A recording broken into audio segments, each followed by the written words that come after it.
Eh ben, Ostéobio, c'est une école qui forme des ostéopathes biomécaniciens. Un ostéopathe biomécanicien, qu'est-ce que c'est? En 3 points.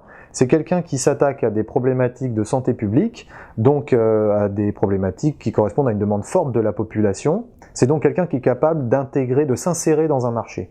Deuxièmement, c'est quelqu'un qui va baser sa pratique sur des actes dont l'efficacité clinique est reconnue, des actes qui sont validés cliniquement.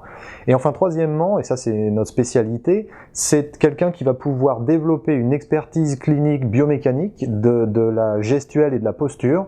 Et à partir de cette expertise, il va pouvoir développer une pédagogie auprès du patient et il va pouvoir intégrer parfaitement le réseau de santé.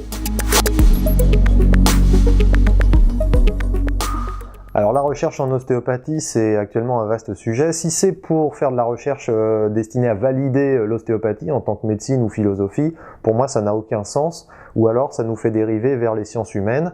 Par contre, faire de l'ostéopathie un objet de science, ça veut dire quoi? Ça voudrait dire, à mon sens, déjà valider l'efficacité clinique de nos actes, étudier les conditions dans lesquelles nos actes sont efficaces ou plus efficaces qu'une autre démarche thérapeutique, comprendre les modes d'action de ces actes, donc mettre en place des protocoles de recherche fondamentale qui permettraient en plus de mieux comprendre les conditions d'innocuité de notre pratique.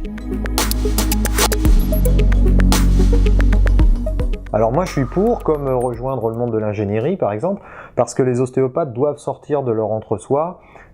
C'est pas parce que ils doivent assumer en fait leur position et à l'extérieur des écoles d'ostéopathie se confronter à un enseignement universitaire, confronter un enseignement public à un enseignement privé. Il y a déjà d'autres secteurs dans lesquels ces deux types d'enseignement cohabitent et ça pose pas de problème. Derrière, évidemment, ça ne veut pas dire qu'on cherche absolument une reconnaissance officielle de notre pratique avec un remboursement par la Sécu, par exemple, c'est pas ça. C'est juste confronter deux types d'enseignement et puis après, bon, alors ça fait un peu peur à de nombreuses personnes parce qu'on ne sait pas trop ce qu'il adviendrait de certaines parties de l'enseignement, notamment pratique et clinique, mais c'est des difficultés qui doivent être surmontables. Bon, clairement, il est conditionné au type de prise en charge, parce que si pratiquer l'ostéopathie, c'est prendre en charge des problématiques d'anxiété, de stress, de fatigue, on répond même pas à 5% de la demande de la population. La vraie demande des patients, c'est les douleurs musculo-squelettiques, aiguës notamment, donc des blocages articulaires, des raideurs, des douleurs.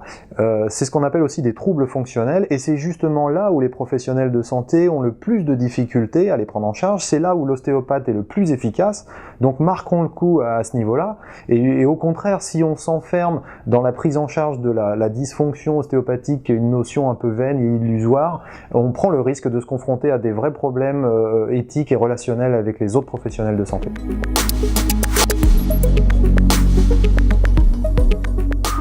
Une crainte, c'est que la redéfinition actuelle de la profession d'ostéopathe, telle qu'elle est véhiculée par la majeure partie des représentants socioprofessionnels, une redéfinition qui d'ailleurs est plutôt axée sur une philosophie plutôt qu'une pratique, qu'elle débouche finalement sur un niveau de compétence abaissé et diminué, sous-évalué par le ministère de la Santé, et qu'au final les praticiens soient décrédibilisés.